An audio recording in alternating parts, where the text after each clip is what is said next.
Derlicka has overtaken the points lead once again, but while he and Karl Modov have locked out the top spot of the podium so far, if they want a championship, the likes of Whalen and Perez continue to lurk perilously close.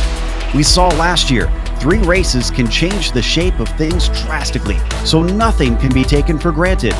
Interlagos sets the scene as we get ready to watch Round 8 of the Precision Racing League's American iRacing Tuesday series, and you'll see it all live here on the Global SimRacing Channel.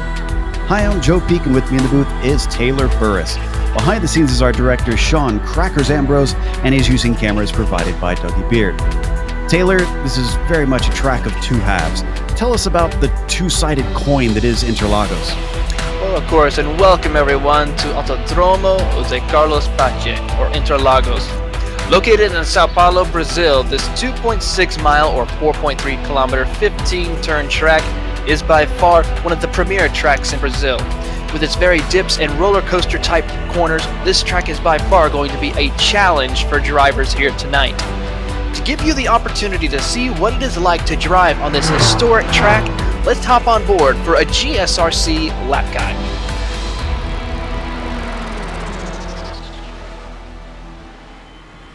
Alright, we've got Taylor Burris on the GSRC 4 GT, so let's do a lap around Interlagos.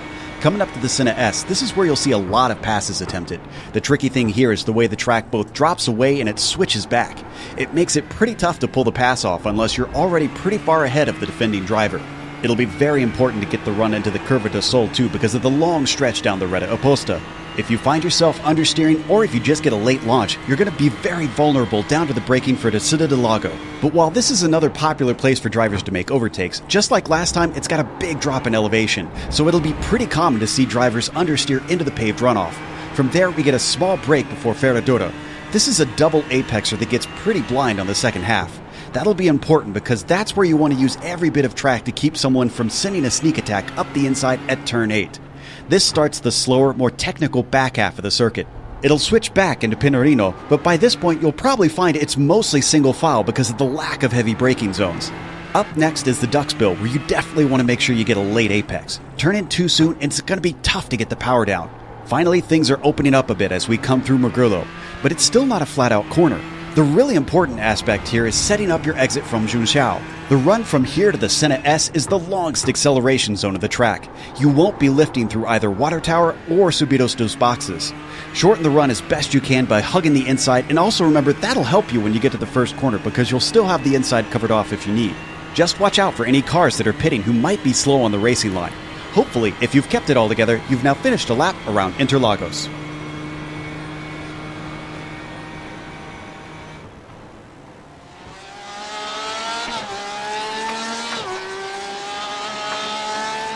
Here you see what it's like on a lap around this classic Formula One circuit that has been in use for many decades now. But if you enjoy this series, well, you have someone to thank, and that would be SIMMSA. The Simulation Motorsports Association is a sim racing platform created by experienced racers. Established in 2015, the association is bringing together organizations and communities to further promote sim racing globally. Concentrating on all sims worldwide, they offer a focused opportunity for sim races to compete with each other. They also provide consultancy services to this growing esports world.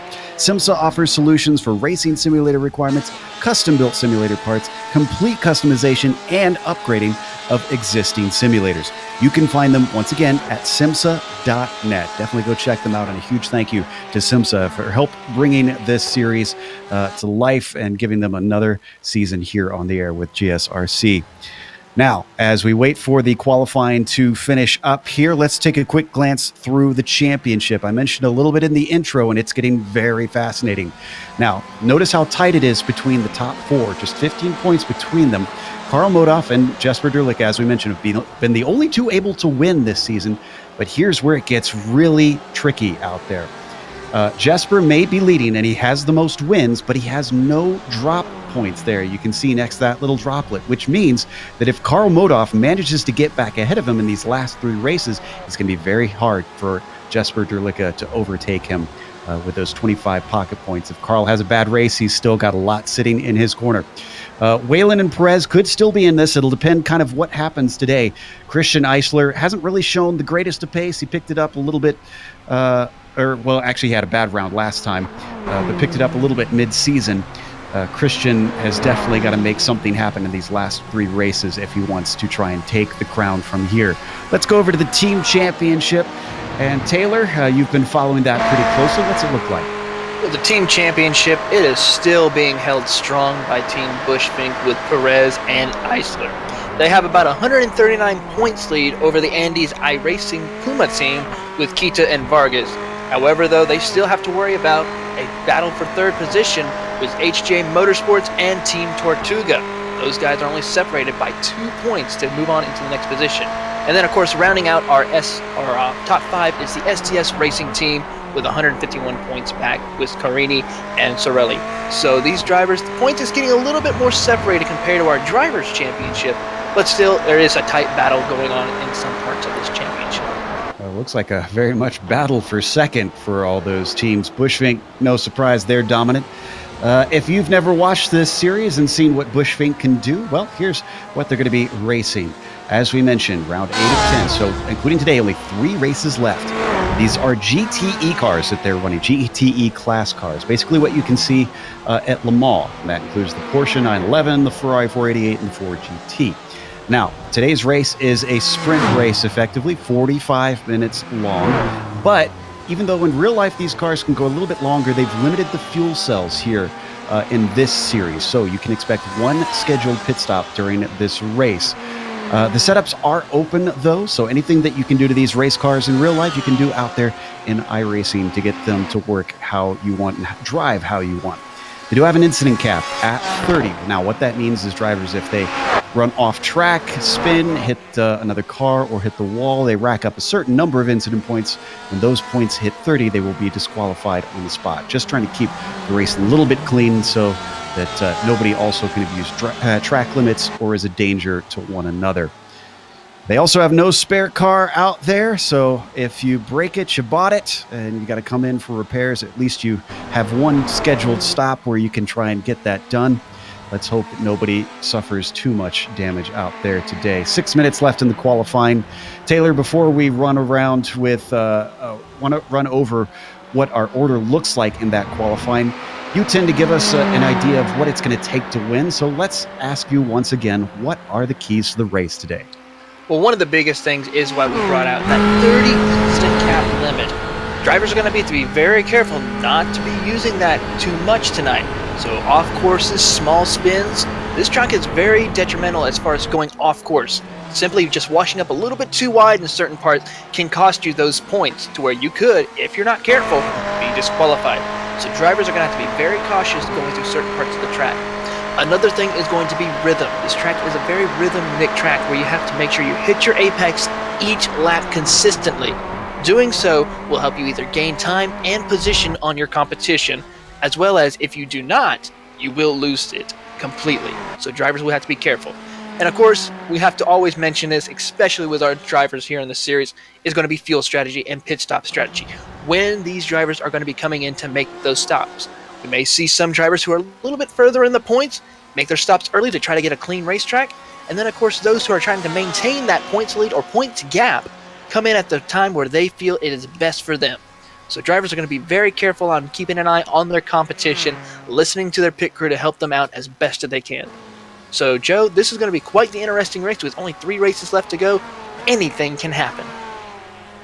Right now, we watch Justin Hall in 17th as he completes another lap. It looks like it does not improve. Up towards the top, though, Daniel Pinto is our provisional pole sitter. Christian Eisler, he's found some pace. Let's hope he has a little bit better race this time than he did at Spa.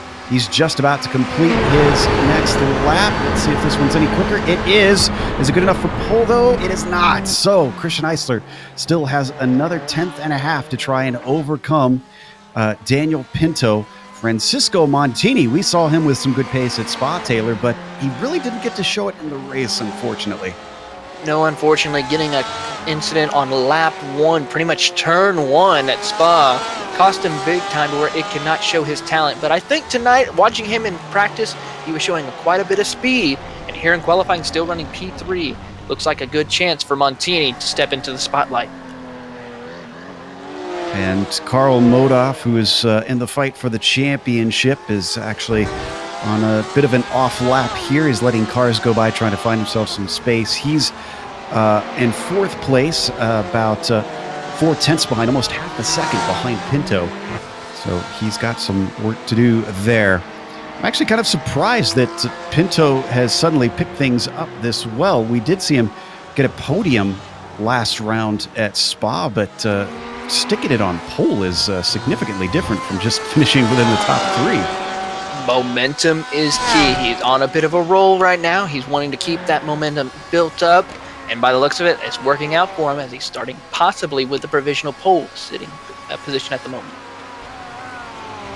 Michael Derby, 15th right now. Jesper Durlicka not doing too hot at this track. He's our championship leader.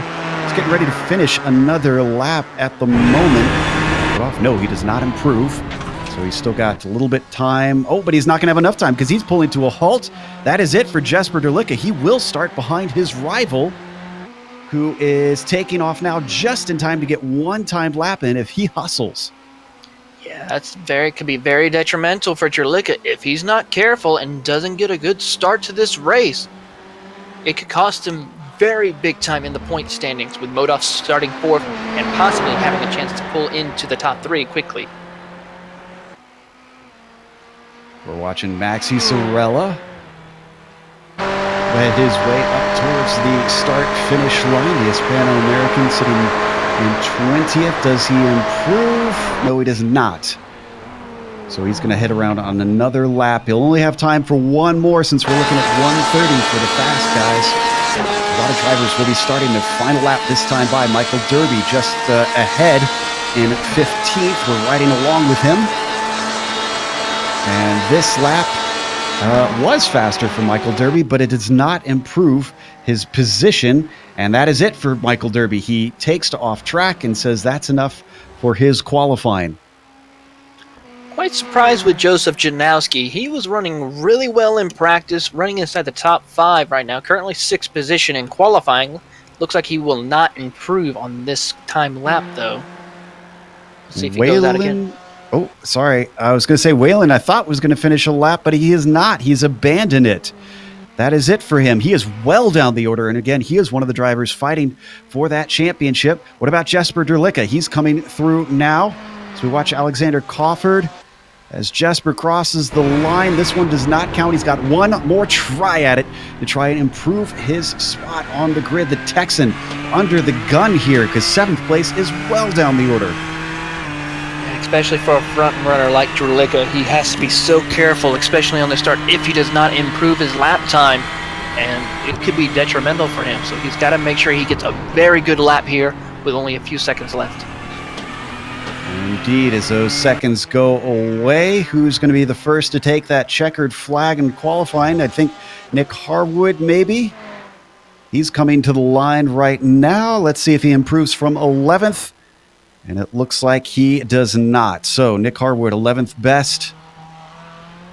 And I think next across the line going to be Jean Carini. Comes out of Zhongzhou. This steep uphill, long uphill climb, flat to the floor all the way here to the start-finish line. So what you did out of that last corner really determines all that you can get out of this lap. He sits in 17th. Is this one any better? No, it is not. Does not count.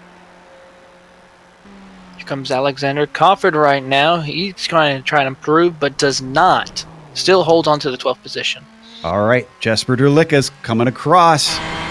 Championship leader, sitting down in 7th. He needs a good result here. He does improve up to 4th and ahead of his rival, Karl Modov. Last second, and Modov follows him across the line without an answer. My goodness. Well, that's the way to take it to your championship rival. Absolutely. And that is going to be it for all of our drivers crossing the line. Our order has been solidified for the grid. Let's go through that starting order. Daniel Pinto is going to have it on the pole with Christian Eisler starting in 2nd position. Francisco Monti, great qualifying for him to put it on the 2nd row in 3rd. Jesper Derlicka, we saw that last lap get him into 4th. He just bumps Karl Modov down to the 3rd row in 5th position with Federico Montini starting in 6th. Joseph Janowski starting P7. Aaron Thacker, great qualifying from him, starting 8th. With William Whalen, unusually slow for him today. He'll start 9th. And Ben Perez, our 3-time champion, only good enough for 10th today. A shocker for him there, Taylor. It sure is, but starting in the 11th position is Nick Harwood in that number 19 Ferrari. Right beside him is the 127 Ferrari of Alexander Crawford.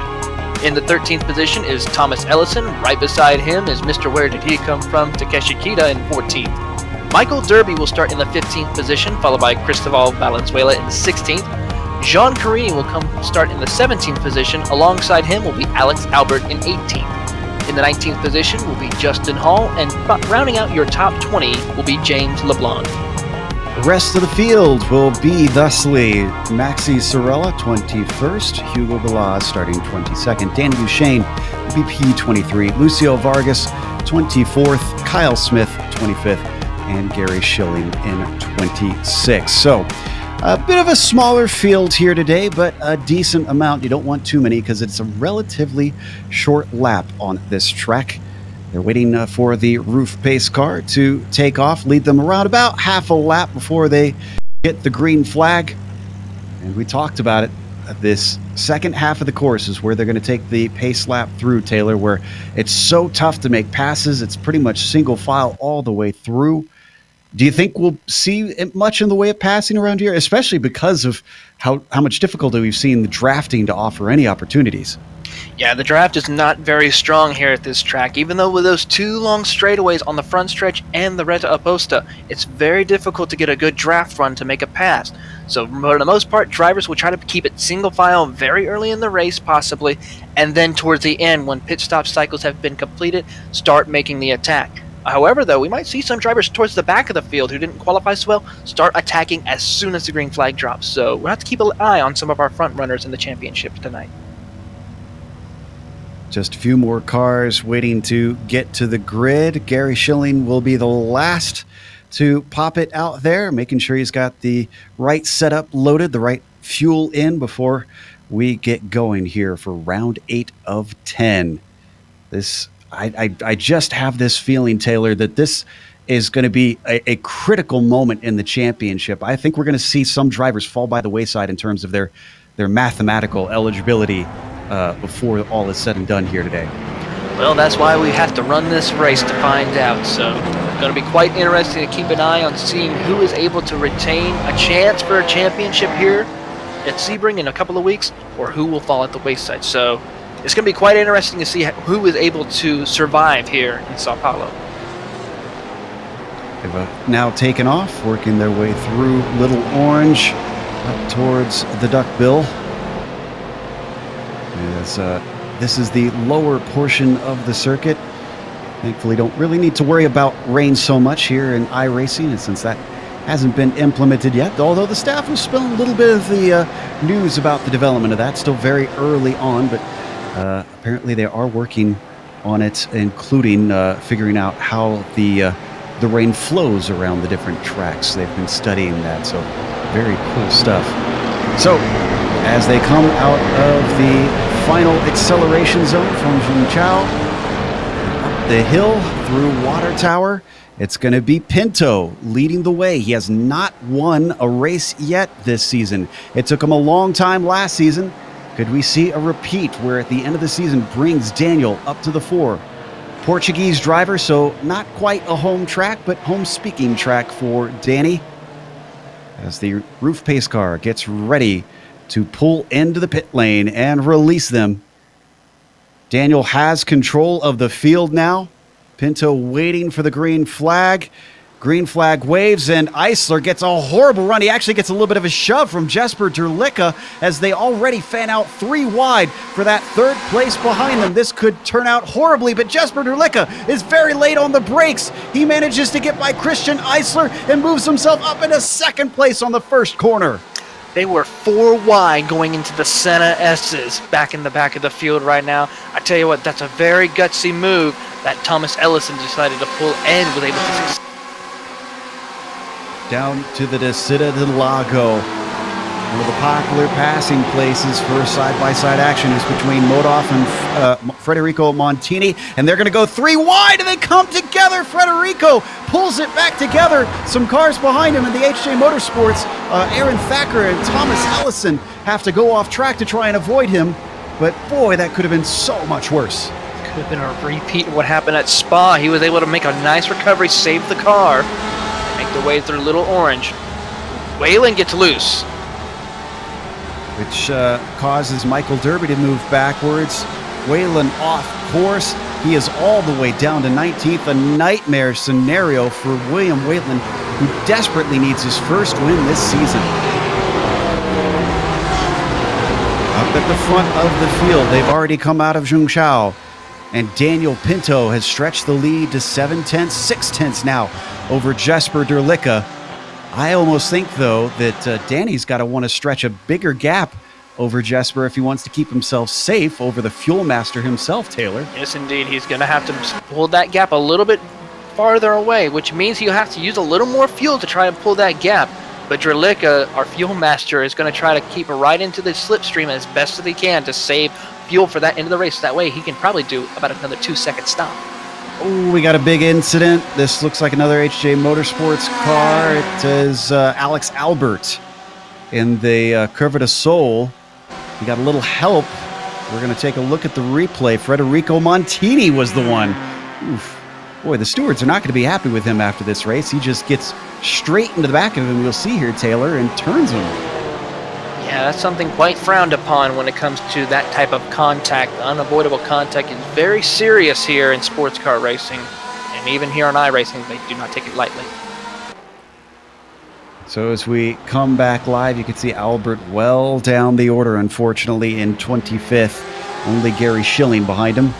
As we come back up to the front of the pack, you can see that Pinto is keeping that gap just roughly 0.6 of a second. He's not able to pull away, but look at how tight it is behind him. Practically a train of cars. It's Derlicka in 2nd, Eisler in 3rd, Francisco Montini in 4th, being closely run down by Karl Modov, who actually might be able to make a pass here down into the Senna S. Yeah, he looks to the inside. Ooh, little contact almost right there between Montini and Modov. But side by side as they make their way to the Senna S's, let's see what happens. Looks like he's going to give way. He's got the inside, but he's got to complete the pass as he almost chops him off. Gives him just enough room, but he carries the momentum. Beautiful job as Montini has no response. Oh, he's got to go on the defense now because Janowski is closing in on the field. They look to the inside. Late braking for Janowski, yeah, as he's going to lose 2 positions in 1 lap. Montini just having a horrible time here. Only 3 laps into this race.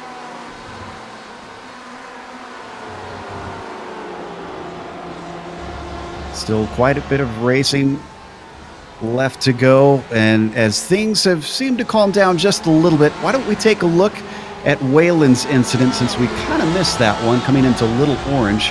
Didn't even exactly see what happened. Did he get some help going off, Taylor, or was this all on his own?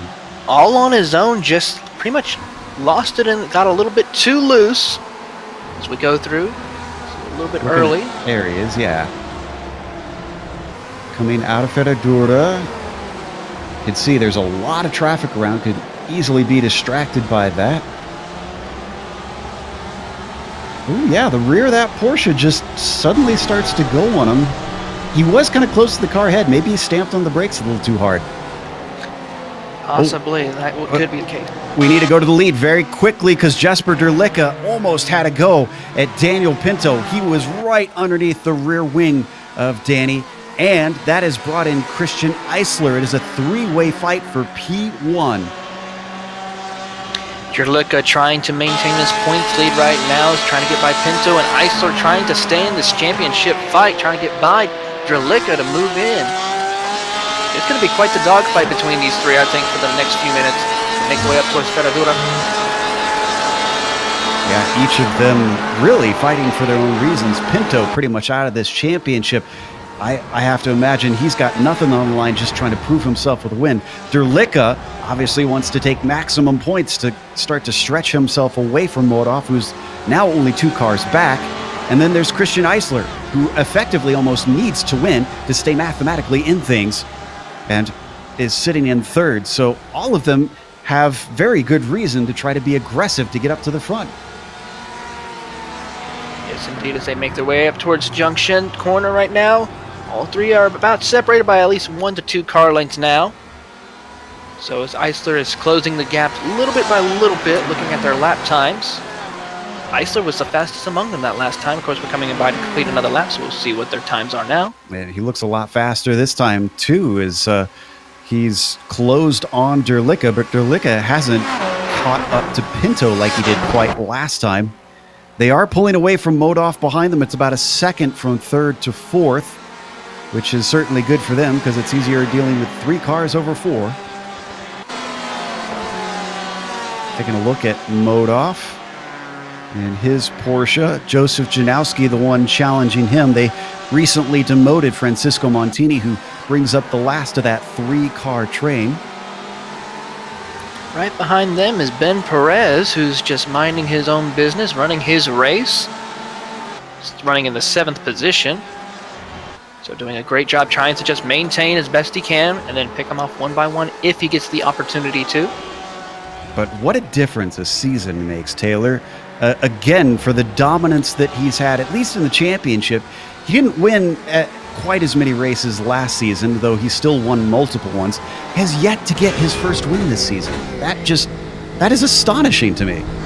It just shows you that the competition of this series has picked up drastically. And what's amazing is just over the course of one season. So Ben Perez has really been able to have to step up his game.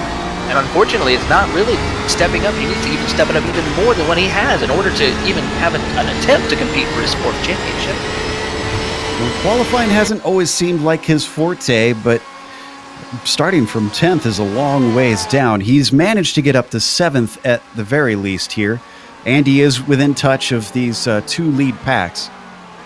So as we take a look up front, things, speaking of these packs, have tightened up back for that lead, including Karl Modov shrinking that down from what was 1 second to now a half second. So the number 48 has made it a 6-car train. Yeah, he's laid down a fast lap time too of a 1:39.8 compared to our leader who ran a 1:31.36. So he is definitely closing this gap quickly as we're making his way up to Ferradura. And appropriately, Karl Modov is in 4th right now. He's only finished 4th and 1st, and then one aberrant 6th place that he had one of the rounds. I believe it was at Montreal. So if he finishes where he sits right now, it'll continue his ongoing trend. As we ride on board with Karl Modov, looking at our top 3, leading their way out of the Duckspill through Mergulo, now up to Junction. Pretty soon it's going to be the top 4 right there nose to tail as they come out of Junction. Modov gets a good exit off and is able to close the gap on to Eisler. But Eisler is just all over the back of Drlica, trying to apply the pressure to make Drlica make a small mistake to where Eisler could close the deal. He's been closing it, especially in the Senna S's, where he gets right on the bumper of the car. And you know, for all that some people complain on iRacing about the BOP of single make cars, is they almost got into one another, all four of them. But look at this top four: Porsche, Ford, Ferrari, Porsche. That is a beautiful mix of cars. Yeah, that's what we all love about sports car racing, where the top manufacturers, your favorite manufacturers, are all competing very competitively amongst each other. Back in 10th place, Alexander Cofford in a bit of a fight with Thomas Ellison, as they've lost a big touch with the car ahead, which is Nick Harwood. Oh, did Michael Derby have a problem? Oh, no, he did not. He has a connection issue. Still a bit of a concern, but as he is... Oh, we did have a car off. That is Justin Hall, another one of the HJ Motorsports. He was in a little bit of a battle with Sorella and Montini. Just lost it under braking. Yes, indeed, and then hitting the grass did not help at all either. So that's going to cost him some spots, as he's now having to battle with Valenzuela. It almost looks like he was reacting to Sorella in front of him. Thought that he was going to get chopped off, and like you said, touch the grass, and very hard to slow the car up when it's on the green stuff. As we come back live, you can see Justin Hall has fallen to 21st now. Looking at Joseph Janowski right now, he has been closing in lap after lap on this front four, and he gets right on the back bumper of Modaf as they make their way to the Senna S's right now. So keep this up, we may have a 5, if not maybe a 6-car train, because Montini is right behind him as well. So the battle for the lead is just getting a little bit hotter as we go on through the race. And I'm not sure if it's a case where they're being held up by Pinto up at the front of the train, or if everybody is just waiting patiently in fuel-saving mode around here. It could be a mix. It's a fascinating little battle, yeah.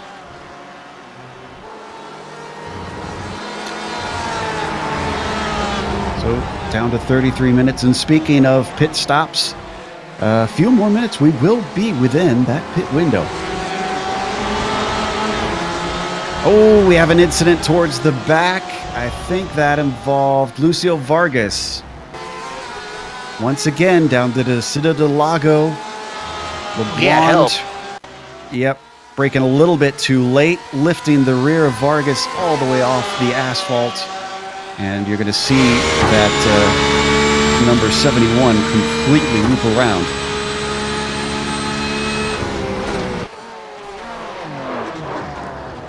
Andy's Mint's not feeling so fresh, unfortunately, after that one.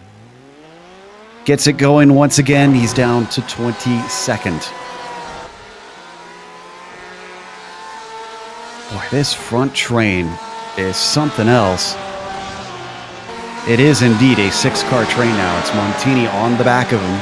So your order for that group that we're seeing right there, that's Pinto, Drlica, Eisler, Modaf, Janowski, and Francisco Montini. We always have to clarify, because there are 2 Montinis out here. Very good driving. Perez still trying to gain on this group. He's about 2 seconds back. It doesn't really look like he's catching. And that's not good news for Ben Perez. No, it's not. He's having a little... running consistent lap times, but not fast enough right now. Looking at the lap time of that top 5 in front of him, it's actually going to be Joseph Janowski who ran the fastest lap that time by. So he gets a little bit loose before they head into Duckville. Going to need this group to start battling a little bit. Will Ben Perez, if he wants to gain some ground, that or find something in the setup of that car that'll allow him to put his foot down a little more. They come back around to complete another lap, still led by Daniel Pinto, who has been leading since the drop of the green from pole. Put down on 11, Thomas Ellison has the recovering William Whalen. He's made himself all the way up to 12th. Let's see if he can do this. Yes, he can. Yeah, Ellison pits. make that 11th for Will Whalen. Valenzuela and LeBlanc again. Oh, and this time it's in the junction. They definitely had it coming together into this corner. This time, though, I would put this one actually on Valenzuela. Yeah, Valenzuela got loose going into underbraking into junction, and LeBlanc just had nowhere to go. Yeah, once that car started coming around, it's a good thing actually that Valenzuela's car did not turn over completely. Both of them kept going, and neither of them actually pitted that lap, amazingly. Contact between Eisler and Modoff. This is going into Duckbill. And this allows Janowski to look around the outside of Merculo, but he doesn't have it done. He starts to lose grip, being off in the marbles. Ooh, what could have been a passing opportunity was not to be. He goes for the over-under. Now he's got the momentum. Much easier to just stream on by on the straightaway. Joseph Janowski is going to move himself up to 4th. If he's going to clear him right now, I think he might just about move Janowski into the 4th position, but unfortunate for Eisler, losing 2 positions. He's fighting back right now as they go into the center S's, looks to the inside. Wow. Eisler's got the bit between his teeth, coming off into the curve of De Soldo. He gets into the grass, and this is going to cost him even more. Janowski gets the spot. Now Montini slips by, and even Ben Perez, with all the fighting, who is now caught up, he actually breaks a little bit. Lifts on the straight. Up ahead of them, Eisler trying to come back at Federico Montini into the Citadel Lago, but just isn't deep enough on the brakes to get that spot back. I didn't want to risk it because he could have washed up and gotten and made contact with Montini, and that's something that Eisler does not want to have happen. Another bad race where he gets some damage. So he's going to try to hold his line right now. Perez, though, is going to try to look at it. Perez and Eisler racing on the same team, don't forget. Perez ahead of Eisler right now in the points, so they might want to swap places at some point if Perez finds himself continue to be held up by Christian. But the important thing out of all of this is that the top 3, because of that contact, have now been separated from Joseph Janowski. And I'm just not sure that he's got enough pace to try to run down that 2-second gap that has opened up. He's going to have to see if these top 3 start to battle a little bit, and Modoff seems to be a little bit more racy right now. I think he's noticing what he needs to do in order to get by Jerlicka. Jerlicka right in front of him. Modoff has to go now before the pit stops happen. Again, these two are the main championship rivals, we should say. Jerlicka and Modoff. Behind Pinto, who is not in the points fight. Ooh, they're very close this time. I wonder if Jerlicka might have a go. He's closing in a little bit. Nope, he lifts early. Modoff does not, though. Gets right on the back bumper of Jerlicka. That was a little bit too close for comfort, I would say.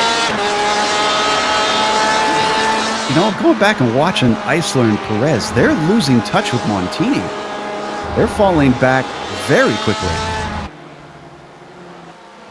Yeah, they have been. They've been falling back quite a bit for these past couple of corners. That gap, do you think, already up to 1.2. Go ahead. Do you think maybe with that contact that Modoff had, that damage could have damaged Eisler's car a little bit too much? You know, I kind of wondered, and right now that's bearing fruit because it was the front of Christian Eisler's car that hit the back of Modoff, which would mean in a straight line, Christian might not be as fast. Montini tries to look at the inside of Janowski. They come out at junction. I think he's going to get a great opportunity down into the Senna S. He's well within the slipstream as the speed of the cars climbs higher and higher. Almost thought he was going to pit there, but he's got the nose inside down into this left-hand corner. He brakes much later. Can he complete it, though? I think he's got it done. Federico Montini up to 4th. Got to be careful down that pit street right there, because if you go too far out, especially when you get near that pit wall, it can be very detrimental. We saw an Autobahn a couple of weeks ago where some LMP2 drivers decided to go a little bit too far and made contact with that pit road entrance. Not in contact. I think they meshed themselves into the wall with how hard they hit that thing. Yeah. I hope that driver did not have a motion rig. Yeah, really. So as we ride on board with Montini now, Janowski not going to give up on them. That little bit of battling did give some ground back to Eisler. It is now 8/10 that they are back. Ooh, Michael Derby had an unusual incident. If we could get a replay coming out of the pits, I don't think he practiced this enough here, Taylor, because watch this one. There you see him get off the jacks. The Virginia drivers hits the cones where he can take the pit limiter off, and, well, that's not the right direction. Ooh, no, it's not. Pit road here is a little bit tricky. You can get a little bit light through this section of the S's at a pit road, so you got to be a little bit careful, but I think he just missed his mark. Missed it and then some. So he continues in 22nd position. It's been an unusual race so far. Oh, Jesper Derlicka just had a bad exit out into the curve at his Sol, and Modoff is right up behind him. Now, this will be telling. Modoff could make an attack if he wants, but I'm not seeing him continue to make ground. There he goes. He's late on the brakes down into the Descida del Lago. He is not going to sit behind and save fuel. He is going to try and get past the championship leader, move Karl Modoff into P2. I think Derlicka decided to let him go, but no, gets back on the attack out of Ferradura. It looks like the battle will heat up. And what this does do is it allows Daniel Pinto to start to pull away just a little bit. I'm sure he would love to have a gap over these two to help solidify this win. As they come around the Ducksbill, Karl Modoff, he is sitting behind Jesper Derlicka in the points, and if, again, I will reiterate what I said at the start, if he can overtake him, it'll be all that much harder for Jesper Derlicka to get him back.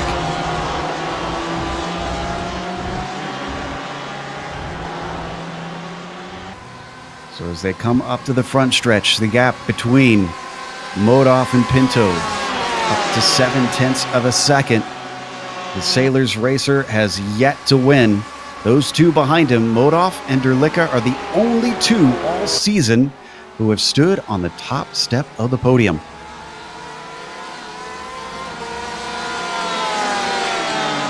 And it's getting tight between Montini and Janowski, Taylor.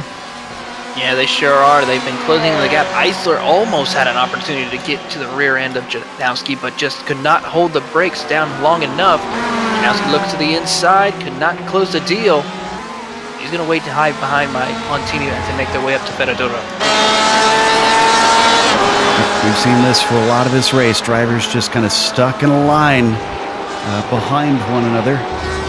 This long double apex right-hander back into the technical portion of the circuit. A little bit of smoke from locking up on the right front for Joseph Janowski. But no harm, no foul. Tell you what, why don't we check in on one of your favorites? Remember we always talk about Takeshi Kita and him coming through the field. Well, he hasn't made huge progress, but a 12th place for one of our drivers in the hunt for second in the team's championship. Takeshi Kita looking pretty handy here in 12th. Well, he's got his eyes set right on William Whalen and Alexander Cofford. They're right in front of him right now as they make their way into junction. And by the looks of it, if Whalen or Cofford make a small mistake, Kita could be right there and make those passes for position, moving him into the top 10, which, if I can remember correctly, I don't think he has had a top 10 this season. Janowski and Montini are side by side right now through the Senna S, and I think Janowski is going to come out the top of it. Montini gets demoted once more. Christian Eisler hot on his heels now with a good run off the corner. He's within the slipstream. Will he duck inside to try and take advantage and move himself back within the top 5 into the Descida del Lago? He's got the racing line, and I'm not sure that he can complete the pass. He's working hard on it, and he's got it done. And Perez is going to try the same contact. Oh my goodness. Ben Perez and Montini making contact yet again. Well, Francisco managed to not hit the wall after that. You're going to watch the replay. This is such great side-by-side battling. But then suddenly they came together, and Francisco found his Montini shaken, not stirred.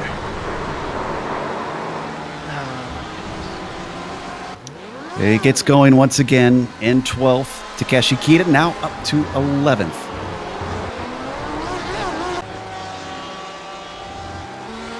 Man, top drivers fighting hard here at the end of the season. It seems like the pressure is on, Taylor. Yes, indeed it is. I mean, with only a few races left, drivers are trying their best to close the deal on positions in the championship, whether it be the teams or drivers. But another driver I like to point out right now is Mr. Consistency, Aaron Thacker. He's got his eyes set on Ben Perez. He's in 7th position, not that far off from Ben. They make their way down the Reta Aposta. Of course, Ben slowed up a little bit by the incident that happened there, so he's lost about 3 seconds to Eisler. That's what put him back in the grip of Aaron Thacker. Nick Harwood not too far behind, that if these two start fighting, we ride on Thacker's hood, that they could bring him in and make it a 3-car fight.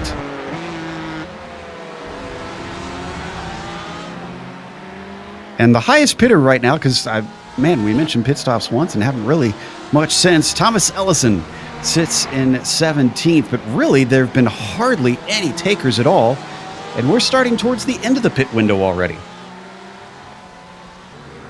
Yeah, with less than 20 minutes to go, this might be the time where we see some of our front runners, maybe not our leaders yet, but some of the front runners in the top 10 to go ahead and make those pit stops. So we'll have to see what happens. So our leaders go by pit road entrance, and we might have a battle for the lead. Yeah, Karl Modolf got his nose inside. He got a great run down to the Senna S. Pinto could still fend him off if he could hold the grip around the outside, but it looks like it's not to be. In fact, Jesper Derlicka almost into the side of him, and he squeezes through to take second to continue to chase down Karl Modolf. That's something Derlicka needed to do to try to keep that points gap as close as possible, but he's got a lot of time to make up now. Oh, so close coming together, Pinto and Derlicka. Man, seems like no matter how many times we see them race, Modolf and Derlicka continue to prove why they are leading this championship. I thought for sure that Pinto had this one wrapped up, and just like that, he's demoted to 3rd.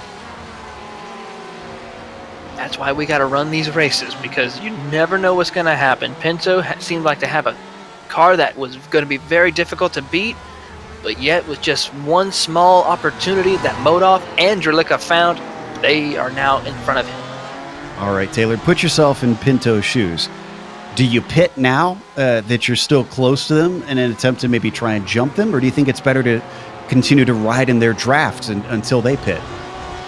See, that's the thing. Pinto is someone who is going to do what he thinks needs to be done right now. So this is the time. Let's see what happens as they come across the line. Personally, I would go ahead and pit, get those fuel ducts, that way it's out of the way, and start working way up through the field. It looks like he's going to follow suit with our leader. Continue to stay behind them. So maybe he thinks he doesn't have better pace on his own. I guess we'll find out soon enough, because Modolf is pulling away slightly, but Derlicka isn't as much.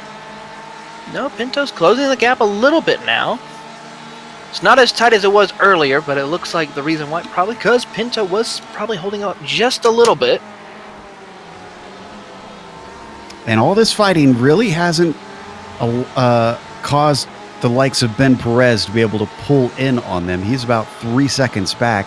They do have Joseph Janowski and Christian Eisler between Perez and Pinto, and they have cut that down to 1.3. Meanwhile, Sorella has pitted.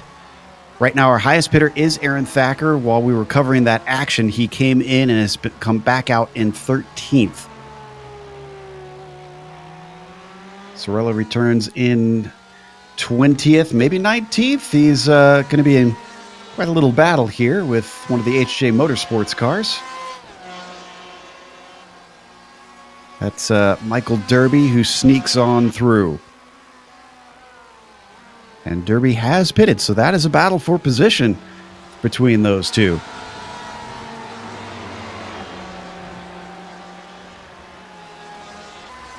Still no takers from our leaders.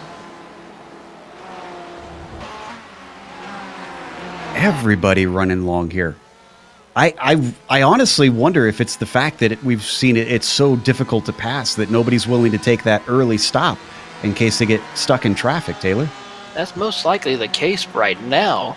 And pretty much everyone's probably going to do the monkey see, monkey do whenever that first driver makes its pit stop. Probably going to see a whole lot of cars come in at the same time, I would imagine. Now down to 15 minutes left to go. The pit window very quickly closing. I would think we only have 1 or 2 laps before everybody has reached the end of those tanks. Yeah, most definitely. Pinto, though's closing in a little bit, and Janowski. He's been closing in a little bit. Actually ran a lot faster than our top two, our second and third positions. Janowski ran a 131.62 compared to Pinto's 132 flat and Jerlicka's 132.03. So if we run another lap or two, Janowski could close the deal a little bit. He was at 1.3 about a lap ago, though, so I don't think he's making quite enough inroads. He's got to do a little bit more, I think, to get into the draft. And looking through my stats, Pinto will only be getting his second podium of the season if he manages to finish within these top 3. Spa, last round, was his first all season long. And that's amazing for the third place driver in the championship last season. And still, his only first podium was just last week. And we're only 3 races now left in the season. Yep, it's been a bit of a nightmare season for Daniel Pinto, if we're honest. Which is why I say at this point I have to imagine he only cares about wins. The championship long gone, just has to get himself something to bandage up that bruised ego. Okay, we got something now brewing with Modov. He's now coming up on Gary Schilling's lap traffic. Of course, Schilling moves out of the way as the gentleman driver he is. But still, if Modov caught him at the wrong place, that could have been detrimental for Modov, having a sense it's so difficult to pass here. He's having some connection issues. Well, the big thing, I think, is going to be Pinto. If he sees Jerlicka have some issues trying to get by, he's probably going to be pouncing here as they wait for a good opportunity to try and get by Schilling, and that's going to be a great one as he almost spins into the grass. So what about any of our leaders? Anybody coming in this time by? Modov does not. Neither does Jerlicka, neither does Pinto. Ah, there's our first taker in the top group. And Perez. Perez actually, ooh. Did he get slowed down in time? Nick Harwood almost pretty much just ran into the back of Schilling's. All right.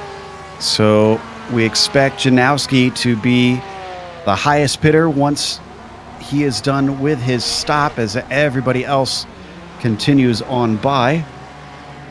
Oh, Perez almost jumped him. Wow. Has Perez been saving fuel? That was a very short stop compared to Janowski.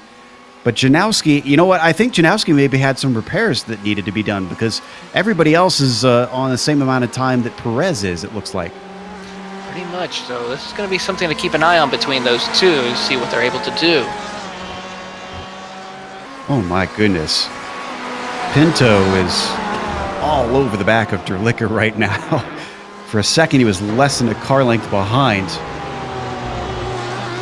He is applying the pressure. This has to be it, I would think, Taylor. I can't imagine they could go farther than this. Well, with Jerlicka, you never know. He could probably go another 2 laps for all we know. But Modov is coming in, and Jerlicka stays out, along with Pinto. And Eisler. I mean, but can you really blame? We know Jerlicka will probably stay out another lap or 2. Yeah, that was... You were right. We should have seen that one coming. Whalen is in. Montini. Both Montinis are in. Appropriately right next to each other on track. So where's Janowski? Janowski's just coming past the pit entry. And Modoff is just now coming through the Curva de Sol pit exit. So he is well ahead of Janowski and Perez. Pinto trying his best to get by Drlica. Just all over the back bumper, trying to apply pressure. Ooh, a little bit loose it looks like Drlica got through as they make their way into Duckville. Oh, sorry, a little orange. Yeah, that was the orange. You were right. Ooh, Sorry, I was Drlica looking gets at loose. a different battle. Very loose. Pinto looking to the inside, coming up to junction, but he backs out of it. Thinks about the exit here. Thinks about trying to get him with this slipstream, and he's very, very close this time. But both should have to pit. Could he maybe sneak by before the pit entry? Find out. Here we go. Coming to pit entrance. Look like it. Drlica and Pinto both come in, and along with Eisler. But here comes Modoff. Yeah, I'm pretty certain Modoff's going to get by both of them easily with them fighting there at the end of the mistakes that we saw from Drlica. Granted, we don't know if Drlica has been doing his usual fuel saving, and maybe we'll be able to get a little bit of a gap over Pinto. Did Eisler miss his stall there? Oh, he did. Drlica coming out, but he is well behind Modoff. Look at the gap.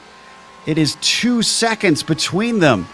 He did manage to pull away from Pinto, but this is going to take a Herculean effort in the final 9 minutes for Jesperoni to try to chase down his championship rival. Little under 9 minutes to go.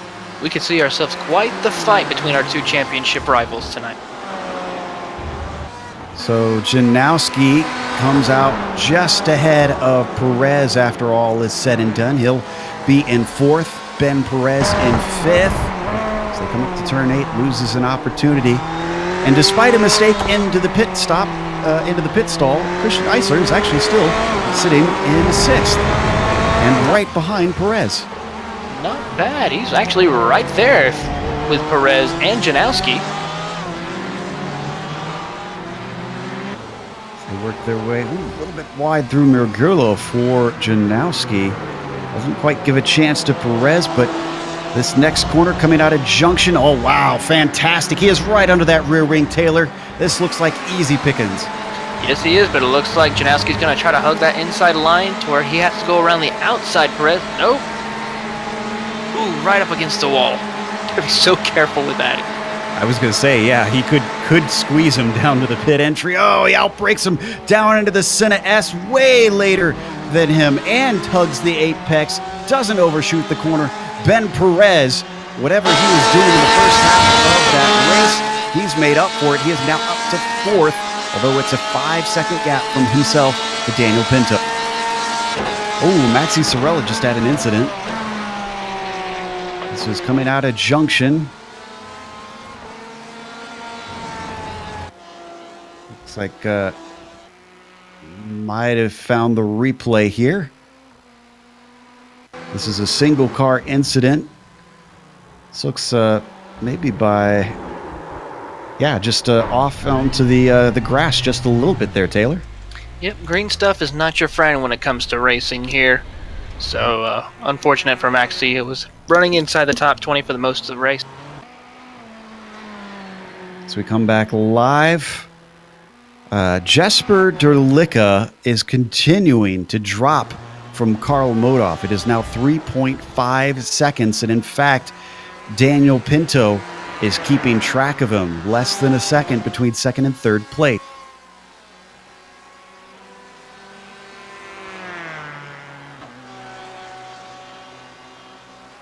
Watch from Pinto's view here at Interlagos.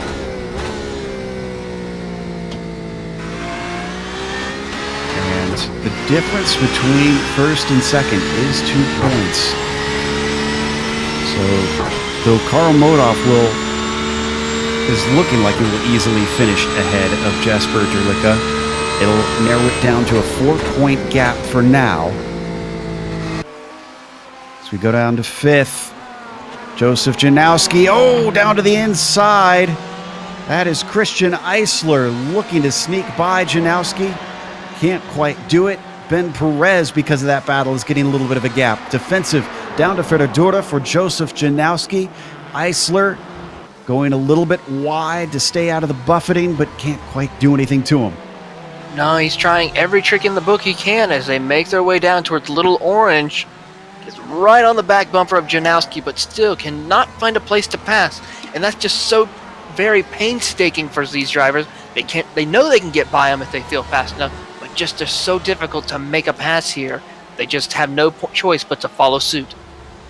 5 minutes left to go. If you're going to do something, you got to do something soon. Out of junction once again. That gives you a good view, that camera angle, of just how big that hill is. Heading all the way up past the Subidos dos Boxes.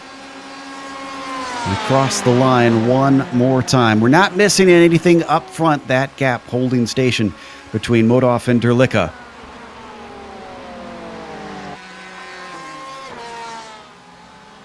Eisler gets right on the bumper, doesn't get a good exit out of the Senna S's, but tries his best as they come out of the Curva del Sol. Janowski goes a little bit offline. Yeah, he's going to try to look. Perez takes a defensive move, though. Early on the brakes, that allows Janowski to get side by side, but he was off the preferred line. Apex went to Ben Perez. He's going to be denied one more time. These three trying to decide 4th place. And honestly, I couldn't tell you who is going to wind up where until we see that checkered flag. Make their way down to Little Orange. Eisler gets right on the bumper. Perez off Apex a little bit. Janowski was able to stick his nose to show something, but it looks like he cannot close the deal. Again, just sticks his nose little bit by little bit. And poor Ben Perez, opportunities are slipping through his fingers right now. Even with this 4th place finish, he sits 4th in the championship, and Derlicka and Modov are the 2 ahead of him, along with Whalen. Whalen is back there, but so he'll gain ground on them, but he's losing touch to the 2 leaders he really wants to get points on right now.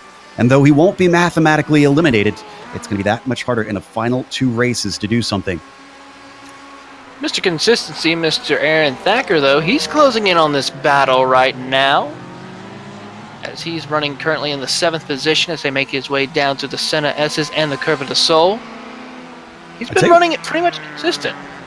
For Mr. Consistency, that seems appropriate. I was going to say, he's actually been running a phenomenal race, in my opinion, because it's not just that he's in 7th place, but his 12 seconds back from the leader may sound like a lot, but you have to consider the leaders are really on another level. These drivers ahead of him, the names like Perez and Eisler, incredibly fast, and he has kept touch with them all race long. So that, to me, says that Aaron Thacker has upped his game. This 816 HJ Motorsports is, well, man, he's having a great day, I'd say. And it's not over yet. He could actually possibly break into the top 5. He's not too far off the 2 for right. It gets a little off track as we have the commentators curse for him. But Eisler continue to try to put the pressure on Janowski. And I think we're going to get 2 laps to go. Yes, indeed we are. Because Karl Modov is crossing the line right now. There's our leader. Gap just staying as it was. The 97 of Derlicka finds himself hoodwinked this time around, as Karl Modov has had the pace, has had the fuel saving, has had the consistency. There's really just been nothing for the 97 to have an answer in these final 10 minutes after the pit stops. Well, Derlicka's got to worry about Pinto right now. Pinto's right on the back bumper. So Derlicka's got to be careful not to lose this 2nd position and try to stop the bleeding in a sense, because Pinto's going to try and work his way around. Yeah, that'll be more points lost. Right now, Modov's best friend is the Sailors driver of Daniel Pinto. And again, Pinto has no horse in this race. All he really has to worry about is finishing as best as he can, a little off the apex for Derlicka. The pressure's starting to get to him. Pinto gets a good run. Look at how much he's poking and prodding now. I think Danny is, he's getting a little bit aggressive at this point. He is not willing to sit around and let another good opportunity slip through his fingers. It may not be a win, but a second place is better than a third. Well, we know with him, he likes to work his way up. He gets the third, he gets the second, and then eventually he will get a win, in a sense. So Pinto just trying to get that one extra position, putting a lot of pressure on Derlicka, which surprisingly, Derlicka seems to be a little bit under that pressure. He made a couple of small errors. White flag is now waving through the Senna S. We'll get to our leader when he gets close to the line. Right now, paying attention to this battle, which does have implications on the championship. Jesperoni had one bad race at the start. And that has hurt him oh so much, as it's been a game of catch-up despite winning the most races this season. No attack down into the Descida del Lago. Still just riding in his tire tracks. Daniel Pinto waiting for a good opportunity, waiting for a mistake, staying right under the rear wing of our championship leader. If Pinto times it right, gets a good run out of junction, he may be able to slipstream right by him before he gets to the start-finish line. But he needs to stay right on that back bumper of Derlicka in order to keep that position. Look at how defensive that Jesperoni's going into the duck's bill.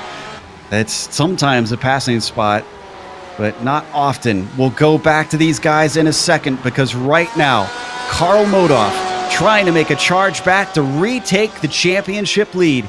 In fact, he's led most of this championship season. It's usually a fourth or a first. Today, it's a first place for Karl Modoff. What about Jesper Derlicka? He holds him off. Jesper gets second and minimizes the damage, losing only 2 points. Daniel Pinto, a second podium in a row. Perez gets fourth. Janowski just barely ahead of Eisler and Thacker. Shikita having to battle a little bit with Federico Montini. They go side by side. Kaida will get the win or position. Yep. As we go back to 17th, another little battle for position. Danny Duchesne, who we haven't really watched all race long. And Danny started in 23rd, so what a nice little climb for him. That's Justin Hall behind, but Justin Hall is too far behind to try and overtake him by the line. And that's going to complete all of our cars that are battling for spots here at the end. So we're going to take a quick break here on the Global Sim Racing Channel. We'll come back with the unofficial results as well as driver interviews. On screen, you're going to see all the upcoming races here on the GSRC.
Welcome back here to Interlagos, where we watched round 8 of the American iRacing Tuesday series.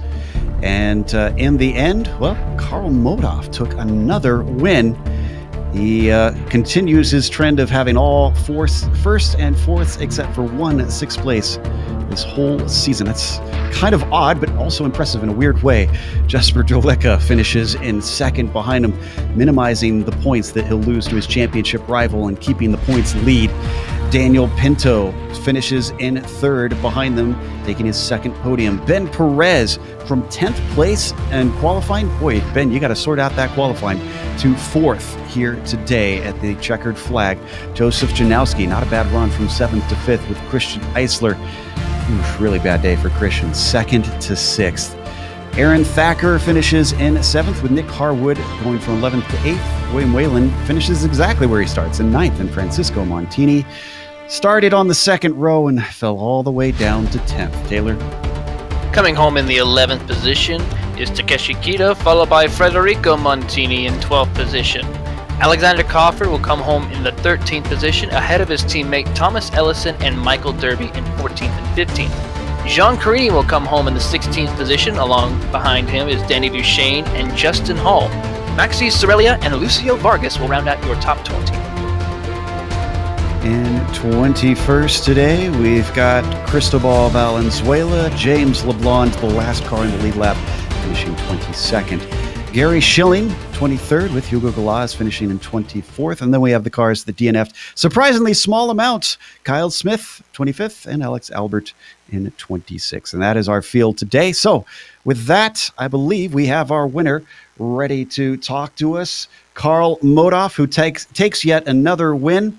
Karl, if it weren't for that 1/6 place, you'd have a perfect record of firsts and fourths. Yeah, I said before the race that I hoped to get at least another 4th place there, and but that was awesome. That was a ton of fun. That was a really good race there. It was awesome. So it didn't look like at first that you were going to be challenging for the win, but then suddenly towards the end of the race, it seemed like you came alive. Was that strategy, or were you struggling at the start?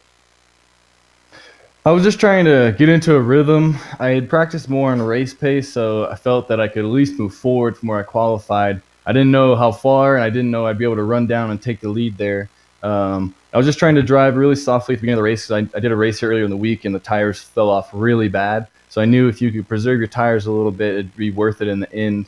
And then just doing that, I kind of just got into a nice rhythm, and this track is kind of very rhythmic and just flowing through the hairpins, and once you kind of get that settled, it's really fun to drive.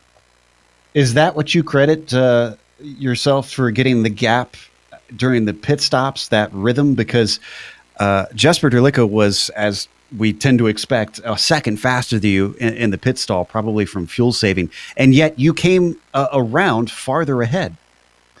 Yeah, I was really worried about that and surprised. He always has quick pit stops. I knew he'd been saving fuel behind Daniel, so I knew he'd have a fast stop. I thought I might have to try and get back by him again, but yeah, look, I came back out, and the tires cool off a little bit when there's when you pit, so I was able to push it a little harder and just have a really good outlap. And I practiced, the in and out of the pit lane here is really long, and I did a lot of practicing, just really making sure I was on the limit there. And I think that helped me a lot too. The pit exit can be really tough on old tires. Now, you and Jesper finished, let's see, neither of you had the pole, so you didn't have any bonus points there. So it's a 2 points difference on this finish, which means you've closed it now down to 4 points, and there's 2 rounds left. I mean, what are your thoughts on that, seeing how tight things are? It's awesome. Jesper's driven awesome all year, and it's been fun. So if I win the next 2, we tie. I don't know exactly if he finishes second or however it works out. I don't know how the points breaker works, but it's definitely going to go down to the wire. And it's just, I can't wait for next. We can't either. Thanks for coming and talk to us. Congratulations on the win, Karl. Awesome. Thanks, guys. Really appreciate it. That was Karl Modhoff, first place here at Interlagos. Next up, Taylor is going to be talking to second place finisher and still championship leader Jesper Delica. here with Jesper Jerlicka. Jesper, excellent race you had today. Just got a little bit beaten towards the end. Tell us how your race went. Well, overall, I'd say it's a good race from my point of view. I wasn't able to find pace in qualifying until the very end, so I was very happy about that. 'Cause usually, it's really tough to get a good lap in near the end, given the track is hotter and is more slippery. So I'm happy I was able to qualify fourth, start there, and able to get that great start. Sorry to Christian there for that little contact off the start there, but I think he said it was okay.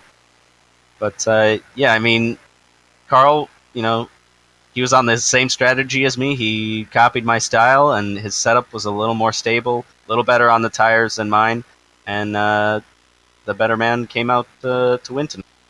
Looks like he was taking some notes. All right, 2 rounds left with Sonoma and Sebring. What is your focus in order to try and either maintain or at least keep Modoff behind you for these next 2 rounds? Well, I mean, one race at a time here. Sonoma, it's not always been a great track for me. I've always enjoyed the Cup configuration, but the configuration we're going to run, I'm less familiar with, and I have less experience with, so I've got to put in a lot more time and to master that track. And then as far as Sebring's concerned, well, I'm not going to worry about that until after Sonoma, but I'm pretty comfortable with Sebring. Well, all right. Well, again, congratulations on your second place finish here at Interlagos, and we look forward to seeing you at Sonoma. All right. Thank you, Taylor. Thank you guys for doing a wonderful broadcast, and thanks for everyone watching my stream, and you guys as well. All right. Thanks again, Jesper. And Joe's caught up with our third place driver, Mr. Daniel Pinto. Indeed, Pinto with his third place in a row. Daniel, I'd say you're starting to turn this season around. It's a bit sad that it's not wins, but these are some great results these last 2 races. Well, it's been good, but I wasn't expecting this one, as I didn't run a single lap in this track, in this car this week, because I was focusing on SCO, because it's a team event. And well, I was a little bit surprised when I came on the session, and I saw that I was running a bit faster than everyone.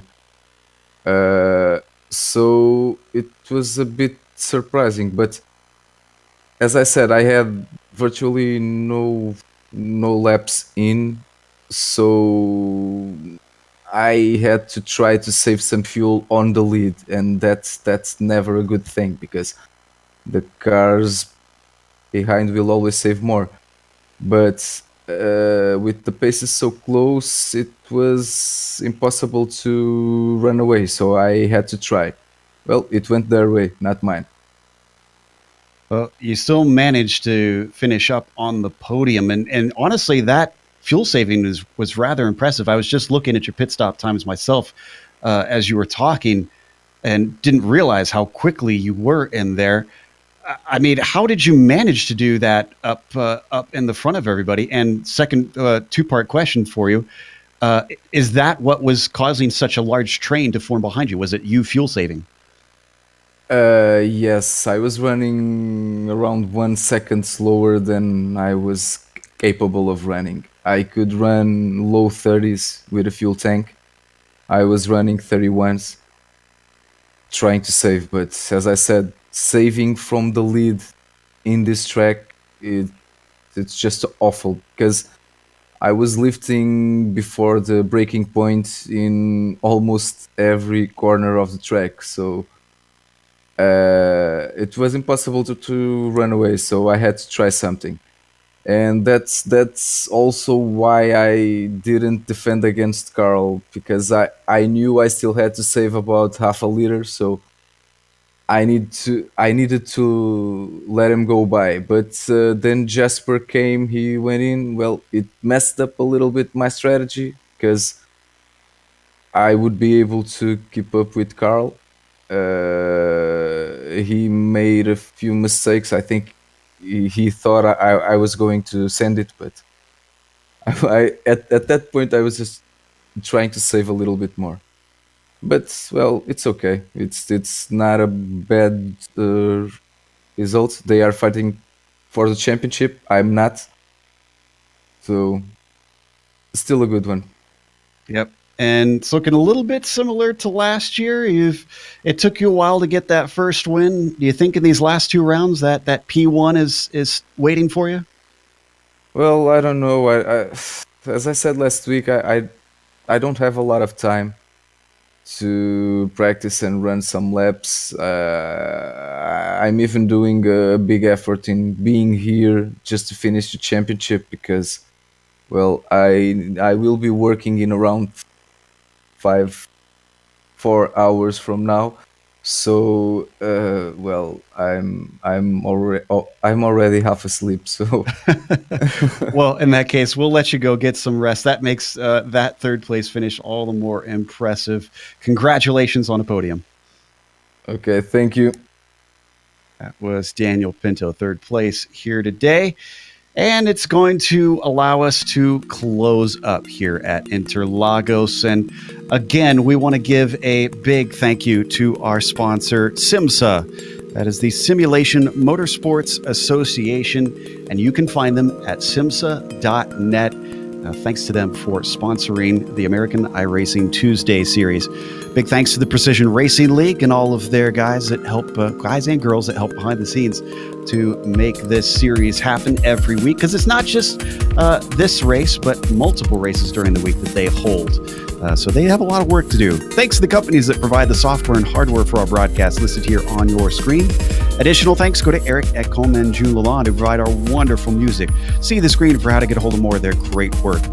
Thanks to the team today, Taylor, Sean, and Doug. If you'd like to find out more about GSRC, including upcoming races, you can find it at globalsimracingchannel.com. You can also check us out on social media on Twitter at GSR Channel, Facebook at Global Sim Racing Channel, and Instagram at GSRC_Graham. The next race, if you thought it was hard to pass here, we're going to Sonoma. That'll be Tuesday, November 13th at 9 p.m. Eastern. We also have upcoming races for other series listed on the screen, so check those out and mark them down on your calendar. Until next time, race clean, race hard, and we'll see you on the track.